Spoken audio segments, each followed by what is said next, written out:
గడపని తొక్కినదే, ప్రతి ఓటుని ఒడుపుగా పట్టినదే, మన గుట్టుని చరితగా చెక్కినదే నువ్వేగా.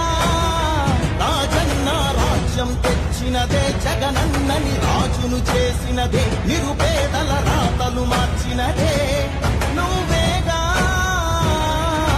మరిగిన నెత్తురు నీ దశలే, రగిలితే నిప్పుల ఉప్పెనలే, ఎదురుగా నిలబడు శత్రువులే ఎవరంతా. పిడుగులు పడినను పట్టదులే, అడుగుకి అలసట పుట్టదులే, నీ గురి ఎప్పుడు తప్పదులే పదమంటా.